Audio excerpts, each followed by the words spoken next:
What's up, everybody? It's Bear with bearindependent.com. Bear Intel Brief 31 December 21.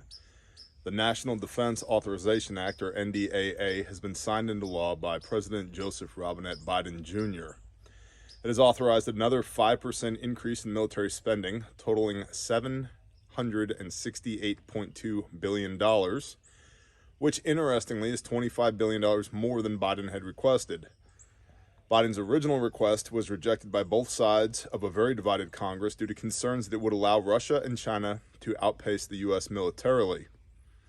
So we're spending more money than we thought we were because we don't want China and Russia to get a jump on us. Other inclusions shed light on the current state of international relations. Support for the defense of Taiwan was explicitly mentioned within the bill, and it allows provisions for preventing the import of Uyghur-produced goods due to human rights concerns. Fox News also noted that the NDAA, quote, requires an investigation into China's involvement in the origins of COVID-19, end quote. One of the things that didn't make it into the bill was an additional sanctions against Russia, though $300 million for Ukraine security assistance initiative was included.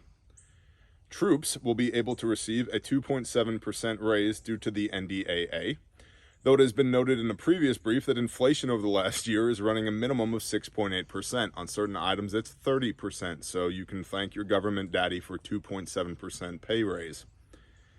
The bill should also help enable better handling of sexual assault cases within the military by taking the prosecutorial power out of the hands of military commanders, thanks to negotiations from the Democrats. Most relevant to readers of this brief is probably this. Republicans were particularly pleased that the bill prevents dishonorable discharges for servicemen and women who decline the COVID-19 vaccinations. Again, the NDAA prevents dishonorable discharges for servicemen and women who decline COVID-19 vaccinations. Troops can still be discharged, but the state of the discharge can make a massive difference in being able to find gainful employment afterward. Also, the possession and ownership of firearms due to a dishonorable discharge. In this political climate, this is a huge step. What's on the agenda for 2022? Representative Nicole Maliotakis from New York told Fox News, quote, I think the Build Back Better bill as is dead. Republicans unanimously voted against it in the House. I think there's other Democrats, quite frankly, in the Senate who are not comfortable voting for this bill, end quote. Senator Chuck Schumer said on a conference call with Senator Manchin, quote, we are not giving up on Build Back Better, period. We won't stop working on it until we pass the bill, end quote. The unaffordable social programs and entitlements are simply not sustainable. If there's any hope for bipartisan accomplishment as there was with the NDAA, National Defense Authorization Act, there will have to be some massive adjustments for the Build Back Better Act. And if you're on Patreon, you have links to all of this in the description.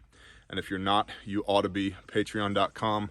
Search for Bear Independent. And I just want to take an opportunity to thank every one of you who has subscribed over the last year. Every one of the patrons who has poured into us on Patreon, who allow us to do what we do, who maintain our presence here on YouTube. Every one of you who's bought a kit at refugemedical.com. Handmade, made in America, guaranteed forever, exceeds military specification, 29 lives saved because of y'all.